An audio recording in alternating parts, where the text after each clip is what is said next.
Welcome to dream cinemas. இந்த வீடியோவில் நம்ம வடிவேல் அவர்களை பத்தி தான் வந்து பார்க்க போறோம். ஸோ ரீசெண்டா அவர் நடிச்ச கேங்கஸ் திரைப்படம் தியேட்டர்ஸ்ல ரிலீஸ் ஆயிருந்துச்சு. ஸோ கேங்கஸ் படத்துக்கான மூவி ரிவ்யூ பார்த்து நம்ம சேனல்ல போஸ்ட் பண்ணியாச்சு. ஸோ இன்னும் பார்க்காதுங்க, லிங்க் கீழே ஃபர்ஸ்ட் கமெண்ட்ல கொடுத்துருக்கேன், இப்போ செக் பண்ணி பாருங்க. ஸோ கேங்கஸ் படத்துக்கு ஆடியன்ஸ் கிட்ட ஓரளவுக்கு நல்ல வரவேற்பு பார்த்தீங்கன்னா கிடைச்சிருக்கு. ஸோ இந்த இயர் ஃபர்ஸ்ட்ல பார்த்தீங்கன்னா மதகஜ ராஜா திரைப்படம் ரிலீஸ் ஆச்சு. ஸோ அந்த படம் ரிலீஸ் ஆனதுக்கு அப்புறமா நிறைய பேர் பார்த்தீங்கன்னா சோசியல் மீடியால சந்தானம் அவர்கள் ஏன் வந்து ஹீரோ ரோல் பண்றாரு, காமெடி ரோல்ல பண்ணலாமே அப்படிங்கிற மாதிரி ஏகப்பட்ட பேர் சொல்லிட்டு இருந்தாங்க. உங்க எல்லாருக்குமே அது தெரியும். அதே மாதிரி இந்த கேங்கஸ் திரைப்படம் ரிலீஸ் ஆனதுக்கு அப்புறமா வடிவேல் அவர்கள் ஏன் நீங்க வந்து இந்த மாதிரி காமெடி ரோல்ஸ்ல இப்ப பிளே பண்ண மாட்டேங்கிறீங்க அப்படிங்கிற மாதிரி கேட்டுட்டு இருக்காங்க. சோ தொடர்ந்து இந்த மாதிரி நிறைய படங்கள் பண்ணுங்க அப்படிங்கிற மாதிரி வடிவேல் ஆடியன்ஸ் ரிக்வெஸ்ட் பண்ணிட்டு இருக்காங்க. ஆனா சந்தானம் அவர்களை கூப்பிட்ட அளவுக்கு ஆடியன்ஸ் வந்துட்டு சொல்றாங்களான்னு கேட்டீங்கன்னா கண்டிப்பா கிடையாது. ஆனா ஒரு சில ஆடியன்ஸ் எல்லாம் பார்த்தீங்கன்னா கண்டிப்பா ஃபீல் பண்ணிட்டு தான் இருக்காங்க. சோ சந்தானம் பார்த்தீங்கன்னா இப்ப மனசு மாதிரி பெரிய பெரிய ஆக்டர்ஸோட படங்கள்ல காமெடி ரோல் பண்றதுக்கு தயாராயிட்டாரு.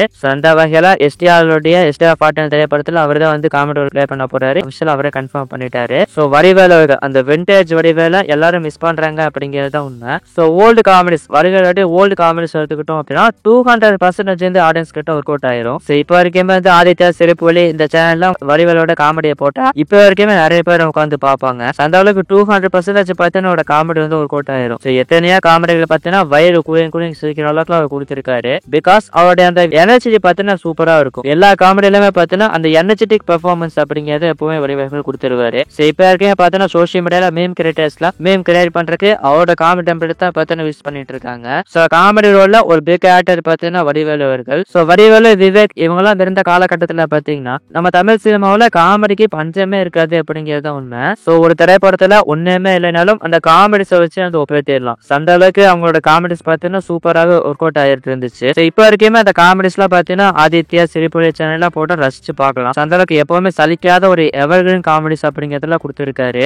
ஆனா இப்ப நம்ம தமிழ் சினிமாவில பாத்தீங்கன்னா இந்த காமெடிக்கெல்லாம் ரொம்பவே பஞ்சம் ஆயிடுச்சு அப்படிங்கறத உண்மை. சரி, எதனால ப்ரோ இப்ப நம்ம தமிழ் சினிமாவில இந்த மாதிரி காமெடிஸ் எல்லாம் வர மாட்டேங்குது, காமெடிக்கு இவ்வளவு பஞ்சமா இருக்கு அப்படின்னு கேட்டீங்கன்னா நம்ம தமிழ் சினிமாவுடைய காமெடி ஆர்டிஸ்ட்னா சதீஷ், யோகி பாபு, சந்தானம் இவங்க எல்லாம் பாத்தீங்கன்னா சொல்லலாம். இவங்க எல்லாருமே பாத்தீங்கன்னா காமெடி ரோல்ஸ் எல்லாம் பிளே பண்றதுக்கு தான் தமிழ் சினிமாக்குள்ள வந்தாங்க. இப்ப பார்த்து நிறைய பேர் ஹீரோ ஆயிட்டாங்க. இதுல யோகி பாபு அவர்கள் மட்டும் தான் பாத்தீங்கன்னா இப்போதைக்கு காமெடி ரோல்ஸ் வந்து பிளே பண்ணிட்டு இருக்காரு. ஒரு பக்கம் காமெடி ரோல்ஸ் பிளே பண்றாரு, அவருமே பார்த்தா ஒரு சில படங்கள்ல ஹீரோ ரோல்ஸ் பிளே பண்ணிட்டு தான் இருக்காரு.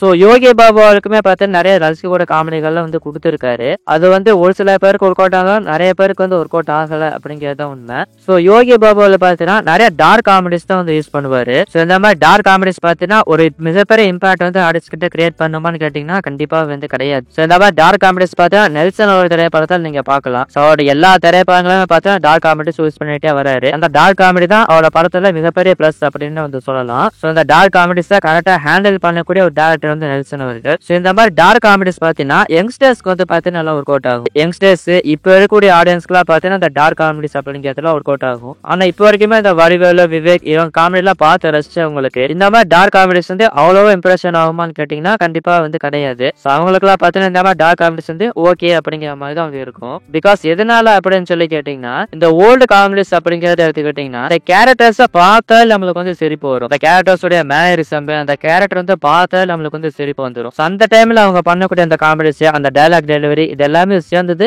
விண்டேஜ் காமெடி அப்படிங்கறத கொண்டு வந்துடும். அதோட சேர்த்து வந்து காமெடி ஒர்க் அவுட் ஆகும்போது ஆடியன்ஸ் கிட்ட அது வந்து பெரிய அளவுல இம்பாக்ட் வந்து கிரியேட் பண்ணும். ஆனா இந்த மாதிரி டார்க் காமெடிஸ் வந்து யூஸ் பண்ணும்போது அந்த அளவுக்கு பாத்தீங்கன்னா இதெல்லாம் ஒர்க் அவுட் ஆகாது. ஜஸ்ட் வந்து டயலாக் டெலிவரி பாத்தீங்கன்னா இம்ப்ரெஷன் இருக்குமே தவிர அந்த கேரக்டர்ஸ் பார்த்தாலே சிரிப்பா வருமா அப்படின்னு கேட்டீங்கன்னா கண்டிப்பா வந்து கிடையாது. சோ இந்த மாதிரி அந்த காமெடி ஆக்டரை பார்க்கும்போது அந்த கேரக்டரை பார்த்தாலே சிரிப்பா வரணும். அப்படி இருக்கும்போது அவங்க அந்த டயலாக் டெலிவரியை பிளேஸ் பண்ணும்போது காமெடி வந்து பெரிய அளவுல ஆடியன்ஸ் கிட்ட இம்பாக்ட் கிரியேட் பண்ணும். சோ சிம்பிளா சொல்ல போனோம் அப்படின்னா இந்த டார்க் காமெடிஸ் வந்து படத்துல வந்து ஃபர்ஸ்ட் டைம் பார்க்கும்போது ஒர்க் அவுட் ஆகும். அண்ட் டிவில இன்னொரு டைம் பாக்குறோம் அப்படின்னா ஒரு 3-4 தடவை பார்க்கலாம். அதுக்கு மேல பார்த்தீங்கன்னா இந்த டார்க் காமெடிஸ் வந்து ஆடியன்ஸ் கிட்ட அவ்வளவு ஒர்க் அவுட் ஆகாது. ஆனா இந்த விண்டேஜ் காமெடிஸ் எடுத்துக்கிட்டீங்கன்னா வடிவேலன், விவேக் இவங்களோட காமெடிஸ் எடுத்துக்கிட்டீங்கன்னா எப்ப சிரிப்புவலி ஆதித்யா சேனல்ல போட்டாலும் ரசிச்சு பார்க்கலாம். இப்ப இருக்கவே நிறைய பேர் ரசிச்சு வந்து பார்த்துட்டு இருந்திருப்பீங்க. சோ இதுதான் அந்த காலத்துல இருந்த காமெடிஸ்க்கும் இந்த காலத்துல இருக்கிற காமெடிஸ்க்கும் இருக்கிற டிஃபரெண்ட். சோ அந்த மாதிரி காமெடிஸ் கூடிய ஒரு ஆக்டர் பார்த்தீங்கன்னா வடிவேலு அவர்கள். அவர் வந்து இப்ப ஃபீல்ட் அவுட் ஆனனாலதான் இப்ப தமிழ் சினிமாவில் காமெடிக்கு இவ்வளவு பஞ்சமா இருக்கு அப்படிங்கறதான் உண்மை. இந்த கேங்கஸ் திரைப்படத்துல பாத்தீங்கன்னா அவரோட கேரக்டரை பார்த்தாலும் சிரிப்பு வரும். அந்த அளவுக்கு கொடுக்கப்பட்ட அந்த கேரக்டரை வாழ்ந்துருவாங்க. அதுதான் பாத்தீங்கன்னா ஆடியன்ஸ் கிட்ட பிக் இம்பாக்ட் கிரியேட் பண்ணுது அப்படிங்கறதான் உண்மை.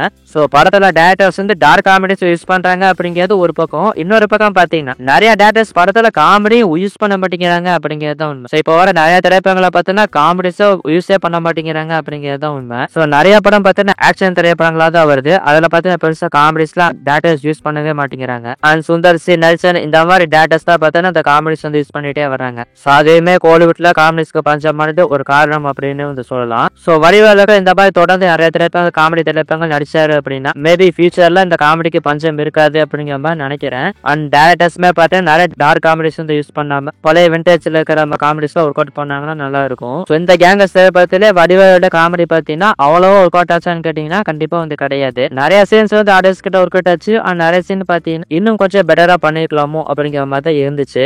ஸோ மேபி ஃபியூச்சர்ல இதோட தரமான காமெடி படங்களை வடிவேல் கொடுத்தாருன்னா நல்லா இருக்கும். அண்ட் கோலிவுட்லயுமே இந்த காமெடி பஞ்சம் இருக்காது அப்படின்னு சொல்லிட்டு நினைக்கிறேன். அடுத்ததா வடிவேல் பார்த்தீங்கன்னா மாரிசன் திரைப்படம் ரிலீஸ் ஆக போகுது. அந்த திரைப்படம் பார்த்தீங்கன்னா ஒரு சீரியஸான திரைப்படம் தான். அந்த படத்துல காமெடிஸ் பார்த்தீங்கன்னா அவ்வளவா இருக்காதுன்னு நினைக்கிறேன். இந்த படத்துக்கு அப்புறமா ஃபியூச்சர்ல நிறைய காமெடி திரைப்படங்கள் நடிச்சது அப்படின்னு நல்லா இருக்கும். ஸோ ஃபியூச்சர் நிறைய காமெடி திரைப்படங்கள் நடிக்கணும் அப்படிங்கிறது என்னுடைய ஒப்பீனியன். ஸோ உங்களோட ஒப்பீனியன் என்ன அப்படிங்கிறத மறக்காம இந்த வீடியோட கமெண்ட் செக்ஷன்ல சொல்லுங்க. ஸோ இப்போ நம்ம தமிழ் சினிமாவில் இந்த காமெடி கேட்கிற பட்ஜெட்டை பத்தி உங்களோட ஒப்பீனியன் என்ன அப்படிங்கிறதுமே மறக்காம கமெண்ட் பண்ணுங்க.